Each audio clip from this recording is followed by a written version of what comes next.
You're listening to Fucks Given, and I'm trying to do new intros, but I don't know how to do them yet. Well, give us some tips, guys. Like, how would you want us to intro this podcast? Or do you like the intro? I feel like the intro is as soon as people hear that, they like have a sigh of relief, like, I'm listening to this podcast. Come curious, was in my ears again. Fucks Given is here. Anyway, catchphrase, right? Curious fuckers, we're here. People need to get familiar with our voices and who's who. So I'm Florence. And I'm Reed. So you know who's talking now. I think people switch it round. When we've actually met people, they think our voices are the opposite person, which is so interesting. I've definitely done that with podcasts that I listen to as well. Because sometimes you're just like, wow, but your voice suits that person more than you. Oh, it's like back in the day when you used to listen to the radio and then you finally saw the radio talk host that you've always been listening to. My mind was blown. Like Alex Zane from XFM. And I was like, oh my God, you're so fucking fit. Lauren Laverne. Know, right? Whoa, holy shit. Damn, son. But that's not how I imagined them at all. So today we've got a really exciting episode. We are talking about something that's quite like a hot topic right now, which is hot VAX summer. And it's what like all the media outlets are putting articles about hot VAX summer, because it's all about how there's going to be a surge of sexual activity now people are getting vaccinated for COVID. Absolutely. We've been basically nuns for the past year, nuns and priests for the past year. And so I do feel like I have a whole year's worth of fucking to catch up with immediately right now. Immediately right now. All in one day. Well, just to catch up with you as well, what have you been doing for the last week? Have you had any more sex? Oh, no, I haven't. I've actually been extremely unwell. Probably because I've gone out and had sex. Yeah, really unexciting. In the last episode, you were talking about your tonsillitis. Yeah, and it kind of just didn't go away. No, it didn't. My tonsillitis lingered like a motherfucker. And then I went away on a weekend camping trip, which was amazing. But then it catapulted me back into having like a sinus infection, head cold, flu shit again this week. Aren't used to it. They're not used to like going out and doing things anymore. And I have a weak ass body anyway. It just can't handle life. It can't handle life. It literally can't. It's pathetic. But I do have exciting things on the horizon. Tomorrow I have a day date with someone who has... Oh, actually, I don't know. Yeah, I can say it's someone who has a tickle fetish, but is in a poly relationship. And then I also might be meeting a dominant couple in the evening. For a little sesh. We'll see. Ooh, I can't wait to hear about that next week. That is going to be... That's good gossip right there. I'm excited. I really just hope I'm better for it, because I still feel like I'm on the cold level. And of course, complete and total transparency as well. It's up to them whether they want to meet me too, you know. It's not just like I'm hiding it from them. So we'll see. Yeah. We'll see. And yes, I have done COVID tests. To anyone thinking that, yes, I've done COVID tests. Negative. Negative. I've not really had that much sex in the last week either, because I've been on my period, and it was just like when it just started. Usually I'm into period sex, and we had like sex once during my period, but right at the beginning I was like, you know what, this is quite a nice excuse to like not have sex, have a little break, to have a little break, because usually you're just so on it. So it's actually nice to be like, you know, let's just cuddle and hang out without the sex part, because sex on your period is so different from person to person. It's like a lot of people get that surge of hormones that says you really want to have sex, you're really horny, but also it's I mean, a lot of us find it just extremely raw inside to have penetrative sex. I find it too much. It's too sensitive. It's too much. Oh yeah, you've always been that way. Yeah. I've had like, so I do like having sex on my period, but it's mainly when I'm kind of like 3-4 days in. Yeah. So it's like, it's like most heaviest. Not the heaviest. I think when it's the heaviest, that's when it's just like, whoa, this is like a little bit too messy. It's so messy. And then also blood is really hard to get out. It stains and you just like, you fuck up your covers, and it's just long.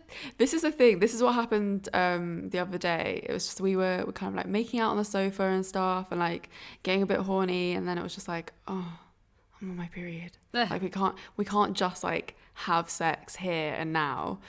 because it was like, should we do it? And we're both like, yeah, because like we're horny now. And then, so like, then walked into the bedroom. I pulled out a towel. I placed down the towel on the bed. We like both got undressed. Nice. It took the whole like passion of the moment out of it completely. It's definitely like you really have to get your head in the game, like service. Yeah. Like, put down a towel, which is just. I mean, but it was still really good. Like once we started fucking again, because we just got naked, and I was like, you know what, I'm just gonna take his cock in my mouth, and like that. This is how it's gonna sort of go down and get sexy again. Yeah, to be fair, worked. I am done with giving blowjobs on my period.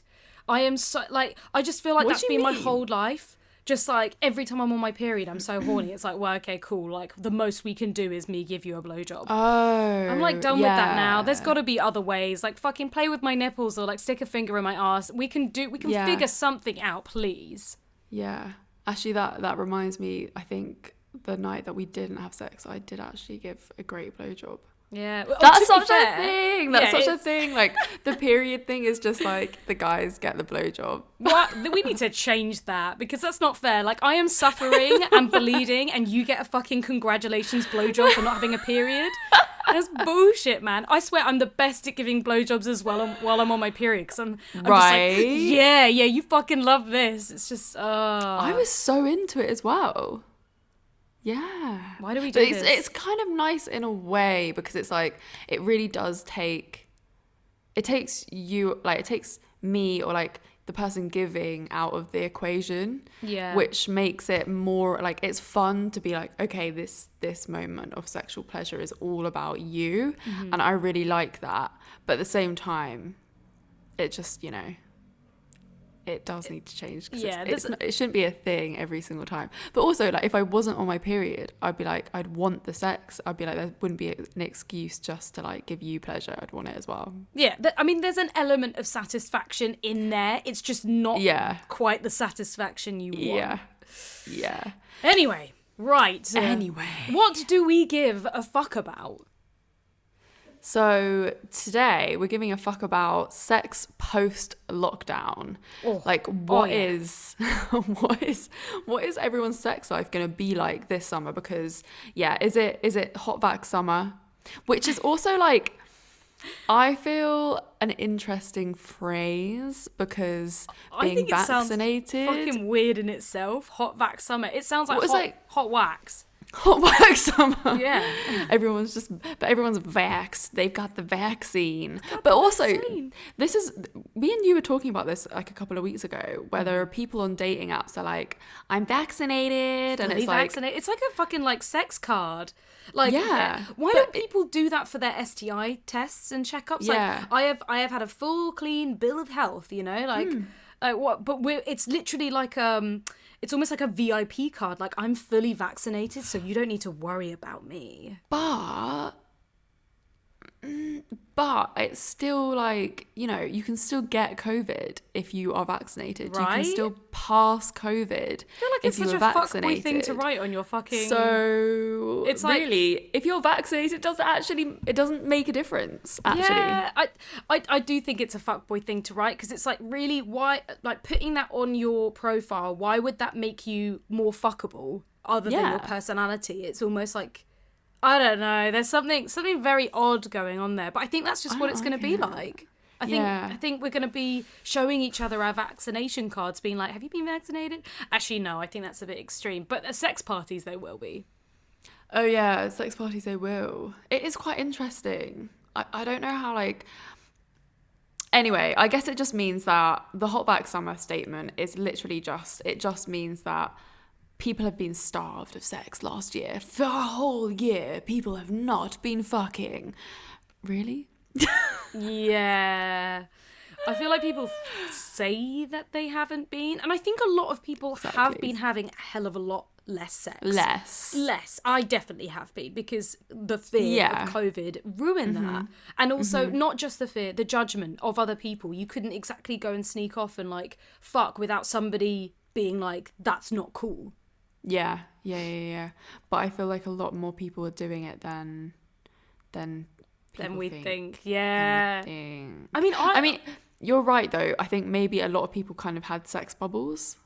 They're like, yes, they've kind of partnered up with one person. If you were lucky to have a sex bubble, I did not have a sex bubble. I didn't even have a fucking house bubble. It was literally me and my 2 housemates, and that was it. And that was tough. Couldn't even bubble up with my mum and my brother. It was like no one would bubble up with us. So I couldn't get a fuck bubble. And I didn't want a fuck bubble. I fucked one person like, oh, this could be a fuck bubble. And it was like, no, that did not work. I don't want to fuck you again.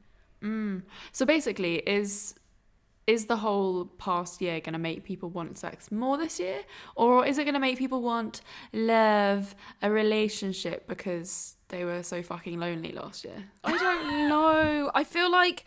I do feel like it's so uncertain at the moment. I think we've got the best of both worlds, where people are so desperate to get out there and find people, but not that many people. I mean, I would say in the grand scheme of things, there's not that many people out there that do just want to fuck, especially when it comes to women, especially when it comes to femme peeps, you know, like just going out there and fucking is almost like something in our cave woman stance, like we can't really break out of. We want that connection, we want that relationship, we want that love. However, we did put a poll out on our Instagram stories. Oh, hell yeah. And we were asking the question, do you want a summer of fucking or a summer of love?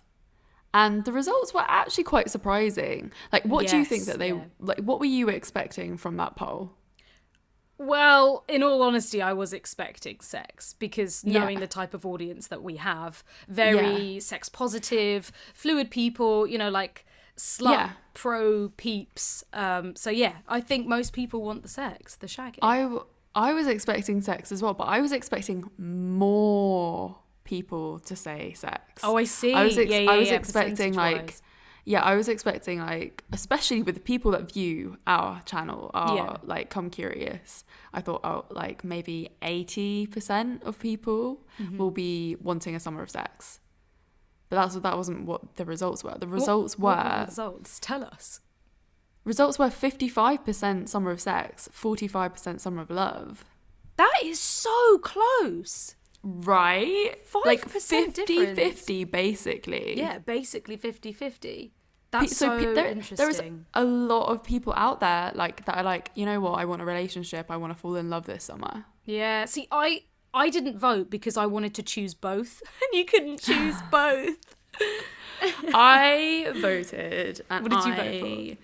Chose Summer of Love. Oh, the Summer of Love. See, I feel the same way. I want to have loads of sex, but I also want to fall in love, because I genuinely believe that falling in love is one of the best things that humans can feel. And especially when it's, I mean, falling in love can be really hurtful and painful, but if it's reciprocated, it is the best experience that we can ever have as humans. It's just magical. Yeah. It's complicated, but magical. So complicated. And I think a lot of the whole like sex this summer is complicated. And I think that's probably why I'm like more in for the Summer of Love, because it's so much easier. Yeah, it is easier. Is it though? Oh. I don't know. Just going out there and fucking people and being like, I'm living my best single life. I'm just going off and having sex, and that is just it. Yeah. And then if love comes along, then love comes along. See, I got myself into a really tricky situation because I, like, when I became single at the end of 2019, I was like, I really want to have like a whole year where I'm living my best single life, like going to sex parties, fucking like everyone that I want, like experimenting with my sexuality, like, I don't know, just going away and having like loads and loads of sex. And obviously COVID meant that didn't happen. Yeah. But then I also met my partner who I fell in love with, and then sort of all of that went out the window. Yeah, so now it does, doesn't it? It's just love like conquers all. It literally throws you off completely. Yeah. Shoots and you I in also the heart. I also had a really annoying moment the other day where it was the first time that I felt like possessive and jealousy, like in a real life situation. And I was like, wow, is this actually going to work as an open relationship? I don't know. Yeah, shit. Was it jealousy or was it envy? Because envy, I feel like, is quite a positive, like, I like you this much that I want you to myself. Or jealousy is quite like a negative, like, I don't know. Angry.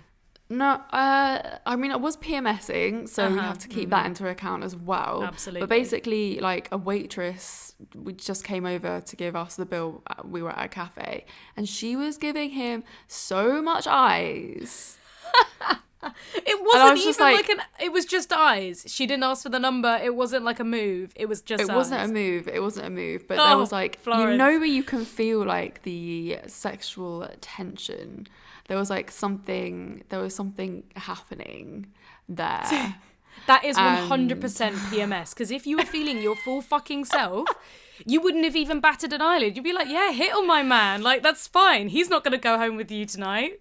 I know. See ya. She was just like, do you want to split the bill? Or he was like, I'm paying for the whole thing. And I was like, yeah, bitch. She's paying for the whole thing. Oh, PMS is such a fucking bitch. I was so annoyed. I was so annoyed with myself. I was like, I don't want to be feeling this. I was like, I actually feel possessive. Like, get away from my man. Yeah. It's like, don't you look at her. She can't look at you. It's like from those movies, just extra controlling. I swear. But it's okay to have those feelings as long as we recognize them and try and deal with them and, you know, act like fucking adults and be like, wow, I was actually jealous and possessive then. That's not cool. We had a conversation about it afterwards, and he was like, I was like trying not to look her in the eyes because I could feel something weird. Okay, he felt it too, so it wasn't just, you know, something that you picked up on. It was there was a definite situation. Yeah, but the problem with me and my partner is that we're quite similar in the way that I think we're both quite flirty people. Yeah, and like we love the attention from other people. Who doesn't? It's a nice ego stroke. Like, you deserve to be hit on and he deserved to be hit on because you are both hot people. You wouldn't want that for each other if no one ever fucking hit on you, because that would mean that, you know, you're not worth hitting on. That's so sad. No. I know. And in my deep down, I'm like, I want him to be able to flirt with people. I want like that to happen because I want the same thing to happen to me. Like, absolutely. I want the freedom to flirt with people, which is why, like, I am so troubled by this summer of sex, summer of love thing, because I'm like... troubled! It's like... troubled, like, in a dark room, rocking back and forth. No, the summer of love or sex. These are things that we're going to come across, though. They're just human emotions that we will feel, as long as that we do... focus in on them and try and understand why we feel that way, like the deeper meaning behind it. Where has that feeling come from? I think that's totally fine, having an open and honest conversation about it. And you had a chat with them. Yeah.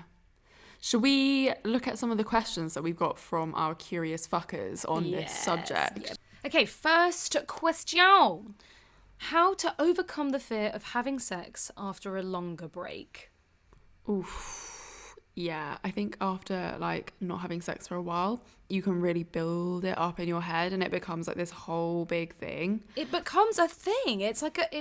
I suppose it's like anything, you know, if you're out of practice with something and you don't feel that confident with it, it becomes like a life-changing event when it really shouldn't be. Yeah. It should just be something you jump back in on, like, oh, I haven't ridden a bike in ages. Like, all right, I'll just hop on and give it a go. And I think you're terrified and anxious up to it, but as you're doing it, you're like, okay, I remember how to do this. So true. But I guess like especially during this year, everyone's got like a little bit of social anxiety. So it's like kind of the fear of having sex then becomes like the fear of social interaction as well, and like the whole process of like what that entails, whether that's like dating again or meeting someone that you haven't seen for a really long time, or going to even the pub, even just like going out and being outside and actually in an environment where there are other people. Right. That can be really anxiety driving, as well as our self-esteem. We've had a whole year of like chilling back, relaxing, not doing the same amount of exercise that we've been doing, eating more than usual, and a lot of us are feeling a bit shit about ourselves. But you know that those feelings will subside. The more you put yourself out there, the more you put yourself in situations where you do feel like the person you once were, you will forget about that old, horrible, anxious person that feels shit about themselves.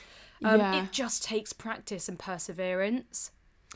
And it's about not building it up into this huge thing. And Yeah. it just, you have to sort of see it as, oh yeah, like, you know, I used to do this all the time, and it's just, you know, it's just sex. Because it is just sex. Like, it isn't this huge thing. The only thing is that it's like scary being naked with someone again. Yeah, especially for people touch. who maybe before weren't as slutty or didn't go out and shag a bunch of people. Like, that might even be an even bigger deal for you, but it shouldn't be. I guess take it slowly. Yeah. That's kind of what you need to do when you are, like, if you do have like this huge fear around it. You don't have to just jump straight back into it at all. Only if that works for you. Yeah, one step at a time. Yeah, because I think a lot of people, it might work, you know, like rip the Band-Aid off, where you just go, okay, I'm just going to go on a date, get drunk, fuck this person, okay, done. And that can really work for some people. It can really work for some people. Yeah. But then there are other people that prefer taking their time and taking it slow. It depends on what sex means to you. And if sex is something that's very sacred and something that is a big deal for you, it's worth taking your time and also communicating that with your partner. Not just jumping in and, you know, trying to act all cool and be like, yeah, man, I'm really cool about sex, having sex, and then feeling devastated afterwards because it's not how you wanted it to go. Or maybe you just get caught up in your own head. You know, explain that. Oh, it's been a while for me. Make it into a joke. Explain that, like, I do have a bit of nerves, and then talk about it. See how they respond.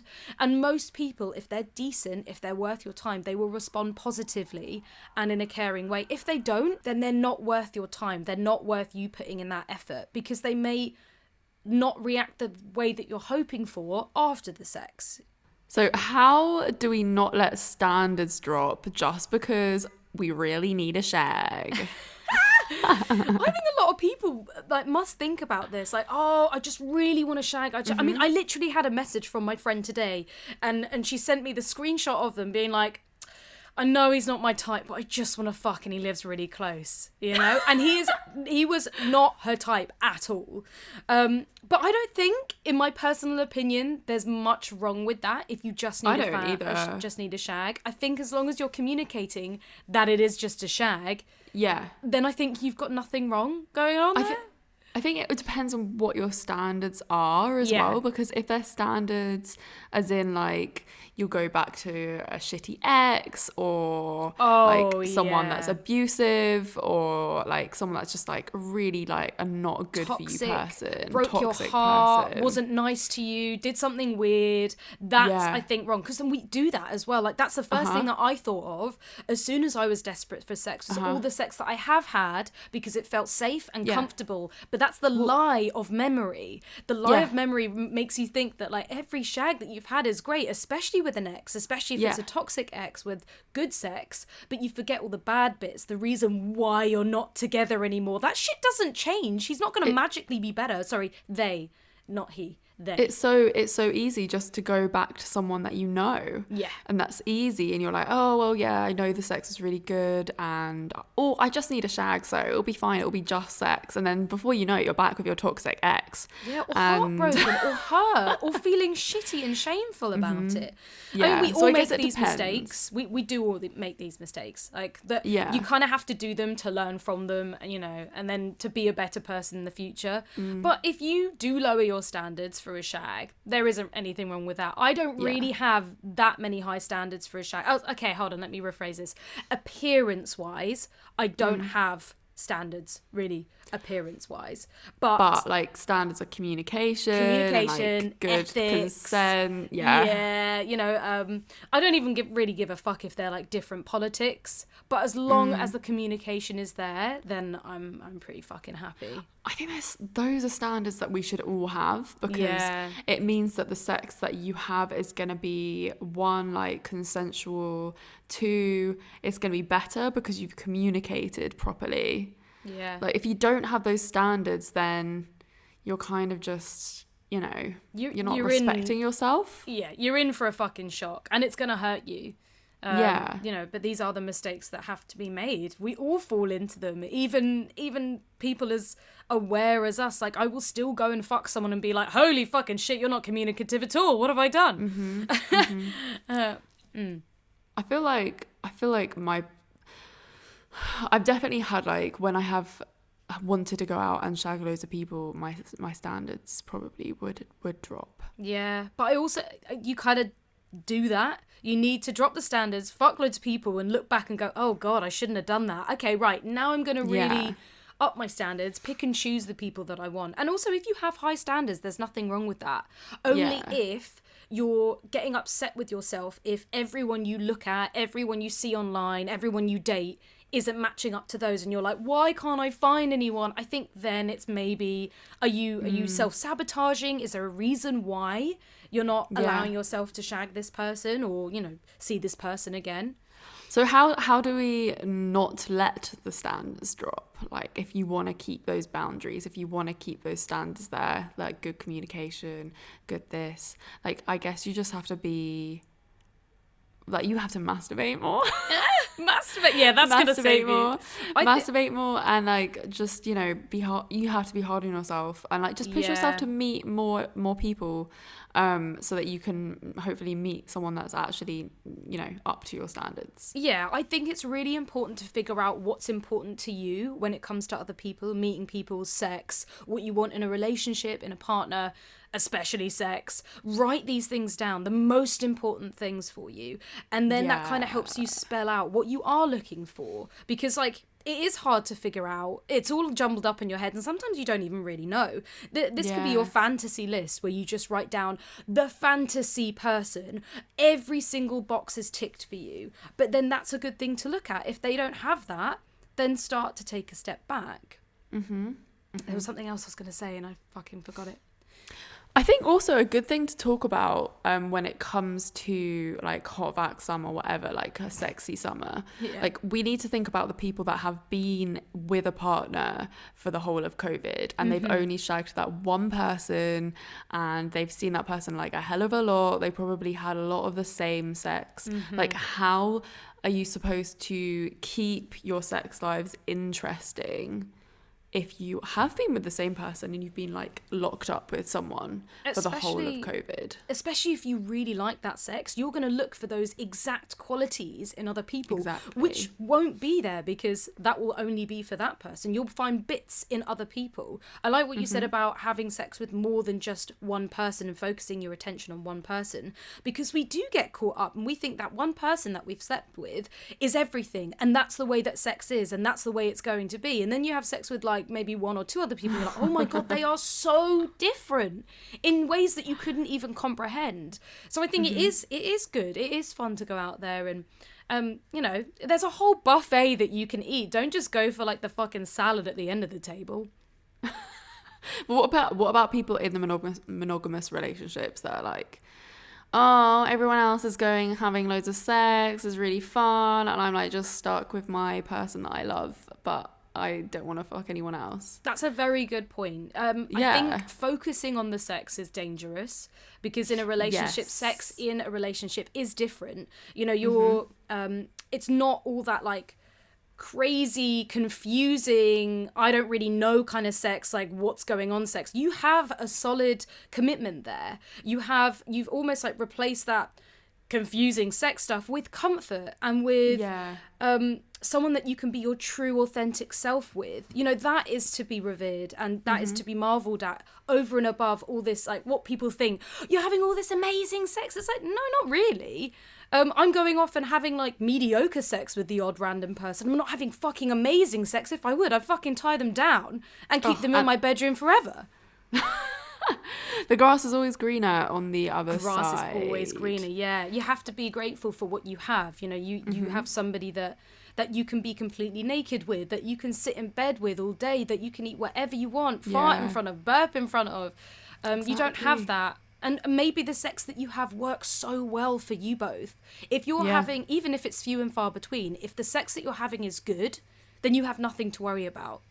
I think like I would suggest like learning new things together when it comes to sex, like doing like looking at online classes, or I don't know, even like actual classes. Like I was thinking about doing a sort of shibari workshop with my partner, which would be so fun. And like it's just about like, I guess like pushing boundaries, doing new things, like anal sex.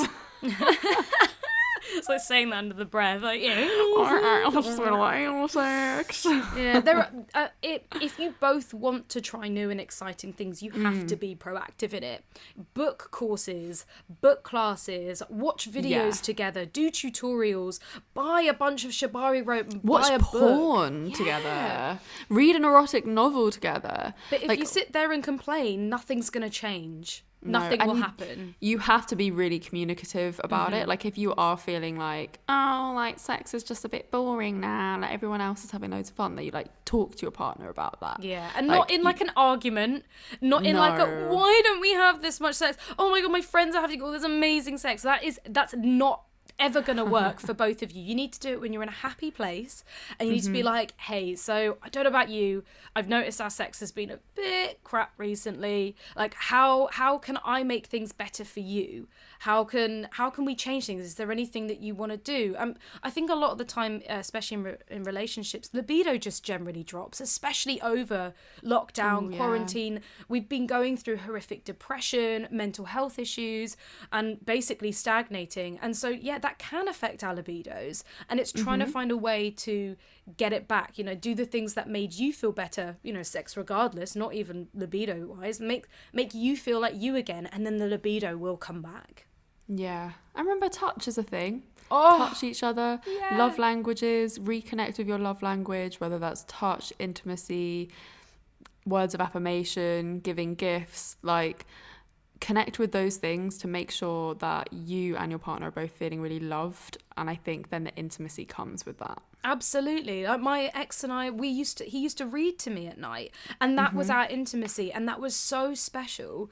And it really made us feel a hell of a lot closer. It was something that we were excited to. It almost replaced sex in a different way. Yeah. But there are other things that you can do. It doesn't have to be fucking like drunk after the club one night stand sex with your partner. Oh, there's another good tip that the wonderful people at Sex Because taught us, who are sex therapists, and they were saying, you know, go on a date and pretend that you don't know each other and start afresh. So this whole role play of like, oh, hey, you know, thanks for meeting me here today. So, like, who are you? What do you do? And you can really play on it. You know, flirt with other people while you're there and make it really fun. Have a drink together. Come back and be like, should we be doing this? Shall we use a condom? Oh, you know, like, there's a lot of fun that you can have with that can bring some passion back. Roleplay is a super good tool, I think. Yeah. I've not like properly used it. I'm gonna test this out. I'm gonna test the theory out. Some roleplay. I love roleplay so much, and I just haven't done enough of it. I'm like, please, I need some fucked up roleplay here. Please. Actually, the not knowing each other is kind of too wholesome for me. Too wholesome. I want like evil doctor with his like latex gloves. Like, so we shall start the experiment. So our curious fuckers are also asking us how to be confident with flirting, get what you want, and don't care too much about feeling foolish. I don't know whether you should answer this, because I have no shame or fear. I feel like the more fear that I have, the more excited I am to do it, because I'm like, yeah, I gotta fucking tick that off my list. You're so confident when it comes to, you just say whatever you want, don't you, to people? I swear I get off on it. Like, the scarier, the more intimidating that it is, the more I'm like, I fucking gotta do it. I gotta do it now. It's like, it's how I get my form of like, I don't know, like pleasure or excitement. Like I'm feeling it now, like going up to somebody for their number that I've got no idea who they are. I'm like, can I have your number? And then I'm like high off of it for hours. I'm like, yes. See, I would not be able to do that. My flirting is more like connecting eyes over the room. Oh, no, this is lovely. Please teach me how to do it on the subtle, on the lowdown. Subtle flirting. It's like eye fucking, basically. So, you know, you see someone you fancy, you clock eyes with them, and like if you're not wearing a face mask, you smile and then look away. And then look back. See, I love the two different methods, because I scare a lot of people away with how direct and how forward I am. And a lot of people don't like that. You know, they don't like that in a person. So, you know, there will be a person there that will need to lock eyes, that will want to approach you rather than you approaching them. It so depends on the dynamic. Sorry, no, you go. I actually hit on one guy. I was on the way back from Scotland, and there were two really fit guys. I swear everyone is so fit with their masks on. Oh my days. But I knew one of them I was like swooning over. So I ended up having a chat with them, sparking up a chat. They had a band and ended up chatting, got their Instagrams, and one of them I was like, I am obsessed with the way that you look. You are stunning. Got tickets to their gig, and that was coming up. Unfortunately, I was too ill to go, which really sucked. But while we were chatting on Instagram, I said, hey, I'm sorry I can't make it, but I actually wanted to know if you were single, because like I wanted to hit on you all night. And the response was so lovely. It was like, I'm actually seeing someone at the moment, but thank you for your honesty. That's so lovely. And it was like, okay, cool. Like, you know, it's just about being open and honest, and fuck, I'm still high from that. God, he was so fucking fit. Yeah, I think it's just saying what you think at the time. Like, if you're on a date and you're like, you know, it should be comfortable to flirt. Flirting should never feel like, especially if you're on a date, I think it should feel natural. I don't think or that exciting. You should, yeah, exciting. You shouldn't ever like push yourself to flirt if you're not actually feeling it. See, I don't know, because I would disagree with that. I like the pushing out of your comfort zone, because then it proves to yourself that the worst isn't going to happen. You know, it is more exciting. But what if you're then just leading that person on because you were just doing it for yourself and not them? But why would you hit on someone if you didn't fancy them or wanted anything more? I'm just thinking, if you're on a date and like it's not that, what was going through my mind then was like, if you were on a date and you actually ended up like you're not really liking them that much, but you're like, oh god, I have to flirt because I'm on a date. Don't push it. If you don't fancy someone, never put it out there. It's not like, oh, I really got to push myself. It's more like, that's a goal I want to do. I want to hit on this person because I fancy them. But yeah, I see what you mean. That could be misconstrued for sure. Yeah, if you don't fancy someone on a date, definitely reel it back in. I'm not going to sit there going like, oh my God, let's go back to yours if I don't fancy them. What do you like? How do you get what you want and don't care too much about feeling foolish? I guess what you just said, just like say it outright. Yeah, just say it outright. And it's terrifying. It's not an easy thing to do. Your heart is pounding. You've got a massive adrenaline rush. And of course, the fear that holds you back is that you're going to be rejected. The likelihood of somebody reacting that way is so small. People are normally flattered, even if they have a partner. But expecting that might make it feel a bit better. Oh, like, you're really fit. Are you single? Are you seeing anyone? Expect them to say yes, and then of course you'll be like, okay, cool. Like I knew that was going to happen, but I'm happy for myself that I've pushed myself to do something like that. But most of the time, people are like, oh my God, thank you. They're so grateful that you've hit on them or made some kind of like move, and it can make someone's day. It can literally, it could stay with them for life. The amount of times that someone said, oh my God, I love your hair, or you are so fit, can I have your number? Those are the people that stay in your mind for the rest of your life. Definitely. I would always remember that as well. Even if I wasn't that into them, I'd be like, oh, that was so sweet. If that's that person that came up to me. Because I think especially like, it just doesn't happen. I never get hit on in person. And it rarely happens. Sorry. I was saying, when it actually does happen, you're like, wow, that was amazing. I love that. Yes. So recently, it was literally right after the last date that I had, where we finger blasted each other after the shoot. And on the way home back from his, as I was going to the station, a guy on a skateboard skated past me and went onto the pavement. Yeah. And I was like, oh, thank you. Because he moved off the pavement, and then he came back round and found me, and he was like, oh, like, I never do this, but can I have your number, because you seem really like fit? And I was like, oh my God. And I was so impressed. I've taken his number, and next time I'm in the area, I'm going to hit him up, because I was just like, you are so cute. You've made such an impression on me. And I feel like people are going back to their roots because we've been trapped in lockdown. We've been so stuck on our screens and phones, and people are pushing the boat out. It's hard with masks on. Yes, it's hard. It's hard when people are glued to their phones, when people have headphones in, but I don't think that should let it stop you. There's no harm in tapping somebody on the shoulder and being like, hey, I hope you don't mind me asking, but like, you're looking really great. Like you look really fit. Is there any chance I could get your Instagram? I could get your number? Or the worst they're gonna say is like, oh, thank you, but no. That's it. I think the moral of this like story with that hot VAX summer is that everyone's just gonna be a little bit desperate for human interaction. They're going to be like, please fuck me. But everyone's going to be a little bit socially awkward. Like, they're not really going to know what they're doing. They're going to be a bit afraid. But there's also going to be a lot of people out there just like so thirsty. So thirsty. I love the thirst. Fuck me. You're going to go to like an event or a party where there's going to be more than 2 people allowed there. And people are going to be like desperately searching for people to go home with. Or even not just sex, connection, because they've been so starved of it for so long. I don't think I think a lot of people are going to want to have the relationship, and they're going to want to have the love because we haven't had that in so long. Or people are going to be just coming out of relationships and they're going to be wanting that connection. I guess like seeing the people that were in relationships in lockdown, if you didn't have one, would have been very, very hard. Because I don't know what I would have done throughout COVID without my partner. Because I mean, the bit that I wasn't with him was like obviously heartbreaking, soul destroying. I was not in a good place at all. Yeah. So. Well, again, it's grass is always greener. You've got like the people in relationships that aren't happy going, oh, I wish I was single. I wish I had my own bed. You've got the people in like that do have a fuck buddy. Oh, I wish I actually had somebody to like care for me and cuddle. And then you've got the single people that just wanted everything. Grass is always greener. Everyone was dealing with their own shit and their own struggles.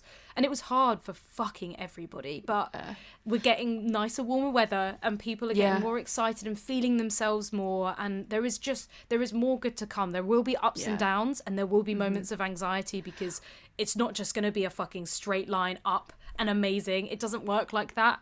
But you just have to keep pushing to find the person that you were or even an even better version of who you were. Yeah. And it is going to be hot vax summer. Like, just make sure you're safe at the same time. Like, get a COVID test, just be responsible. Get STI tests, use condoms. Get vaccinated. Make it sexy, make it cool. Don't be like, oh yeah, like, sorry, we've got to use a condom because I'm not on contraception. You know, got to be like, it's like, hell yeah, let's fucking condom. Yeah, let's put the condom on so we can get like in it shagging. You're about to fucking get inside of me. Put that condom on. Congratulations. Have a round of applause. Like, here's your medal, you know? So at the end of the podcast, we are also asking you what you give a fuck about this week. So if you have a question for us or something you want us to discuss on the podcast, email it in at fksgiven@comecurious.co.uk. Tasty new email, I love. Ooh, and so this week's question is, how do people deal with confidence in the bedroom after weight loss/gain? This is so fitting as well, because obviously after a whole year of COVID, our weight has been like, I don't know, I'm sure everyone relates that it's been very up and down. Oh, we have been living in lockdown luxury. We are like, sexy fucking Roman goddesses. Takeaways every night. Yeah, just like feeding ourselves, getting that good weight. I don't know about you, but like the positives of that, my tits are massive and I'm fucking loving them. I have been gaining my ass. It looks great. Yes, there are bits about me that like we're not used to, but that doesn't mean to say that they are bad. I think also changing the language. A lot of people are like, I'm fat, and I hate the word fat unless you're using it to empower yourself. But fat has such a negative connotation to it. Instead of that, just be like, yeah, this lockdown, I've been working on getting my tits and my ass. You know, I've been working on looking after my body. It's trying to get your thighs. It's trying to change that whole like diet culture, which I think is really fucking negative and weird anyway, into just being healthy and happy with yourself. Like, you know, do the exercise you want to do and eat the shit that you want to eat. And you know what? If it's so hard. It's hard, and it's hard to talk about as well, because you don't want to upset anyone or offend anyone, because a lot of people will go, yeah, but you've got it better. And I think that's a really, again, a really negative, excusey way to argue this, you know, like we're all dealing with our own personal struggles, and we've all dealt with our own weight loss, weight gain. You know, someone might have put on weight while other people have like really had a horrible depression time and completely just not been themselves for months. And I think it's dangerous to focus on weight just because the media is so fucking obsessed with it. Yeah. And I you know what, I like, I have a really hard time with this, and like I always have throughout my life, and like I do preach like body confidence and just like, you know, not giving a fuck and just loving your body anyway, and that's what I say to other people. But you know, when it comes to myself, I still, you know, I'm my own like harshest critic, and I have been through like moments where I was like, oh my god, like I need to get in like the best shape of my life for when I turn 30. So I got like my personal trainer, and like I have been working really, really hard on my body.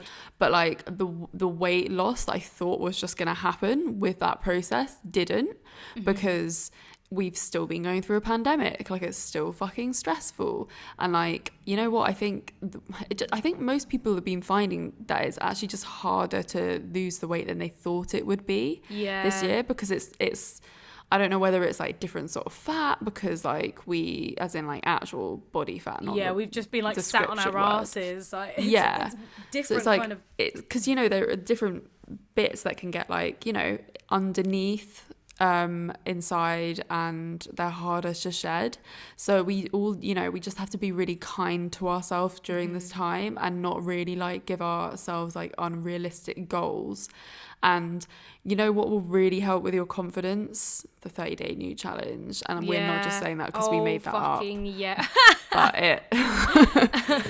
But it is branding. So fucking good, taking nudes of yourself every single day, just getting back in love with your body and like in all the different shapes, and also following people on social media that have loads of different body shapes as well. Yes. Like, and seeing the way that they love their bodies. And reminding yourself that we are all in the same situation. Everyone will be feeling pretty much exactly the same about their bodies, and you've got some people that are getting obsessive about it, because almost too much of anything, if you're getting obsessive about your food intake and your exercise, that is still not healthy.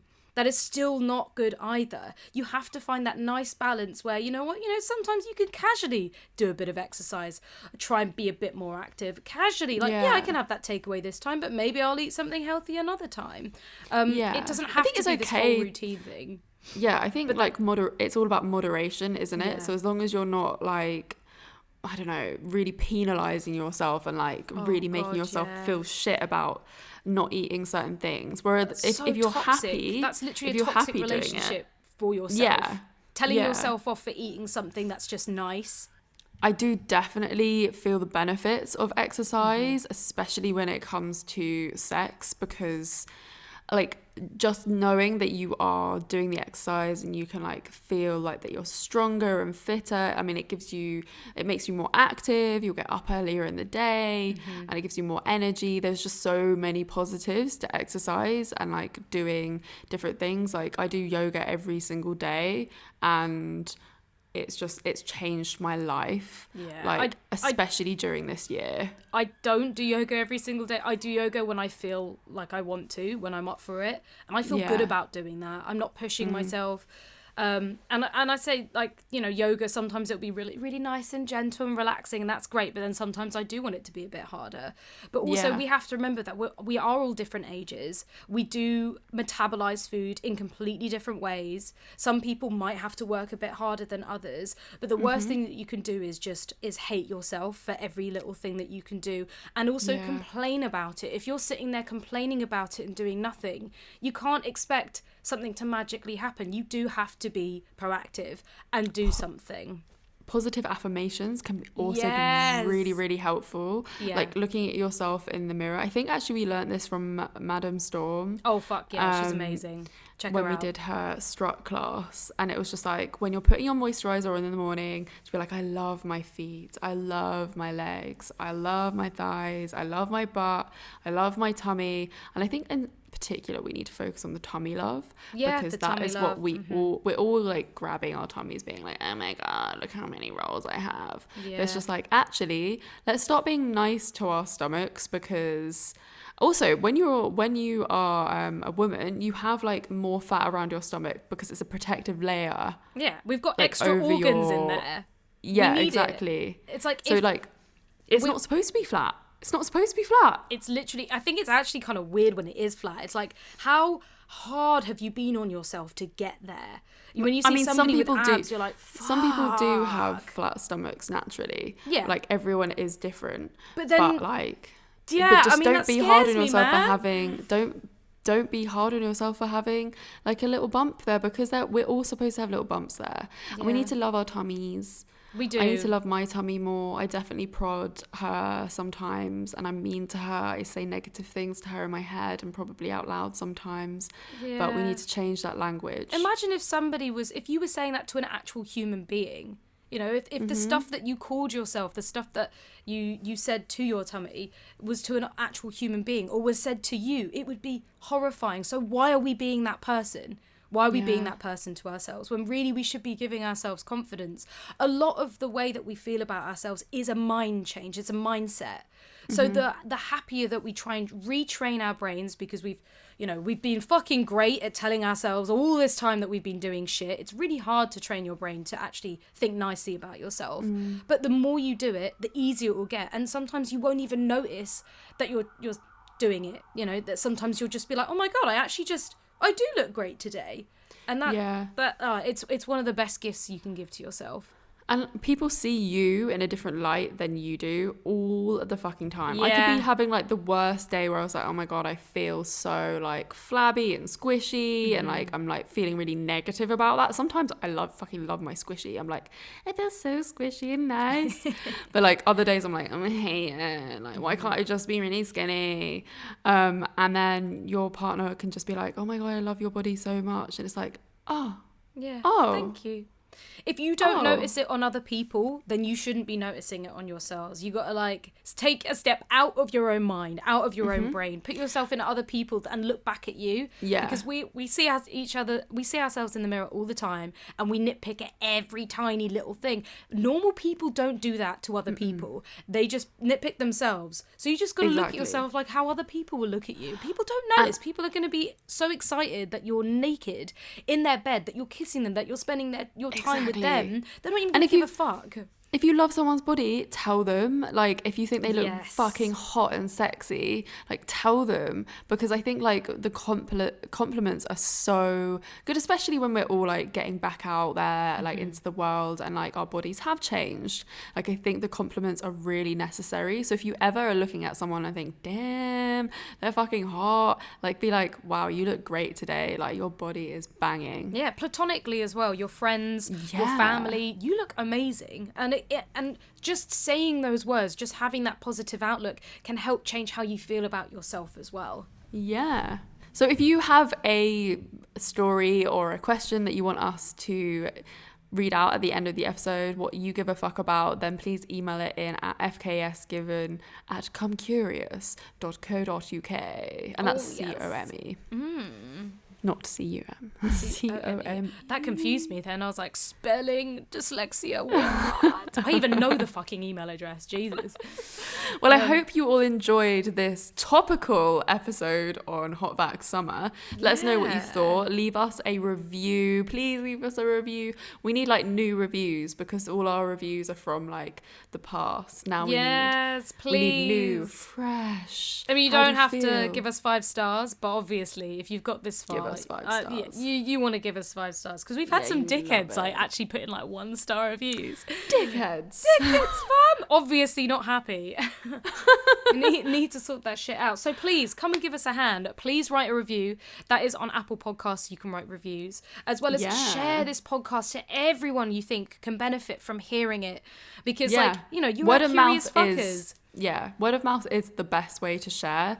And get everyone involved in the Curious Fuckers Club because everyone wants to be a curious fucker. Innit? Be part of the team. It's like learning to love yourself. This is the summer of sex and love, baby. Yeah. And love, yeah. Oh my God, I just turned into fucking Austin Powers. Those films are so dated. They're just not funny anymore. I hate it. No. And if you want to hear more from us, follow us on Instagram at Come Curious, COME Curious, at Read Amber X and at Florence Bark. Yeah, baby. And we will see you next week. Is that it? I don't know. Next Thursday. It might be on YouTube.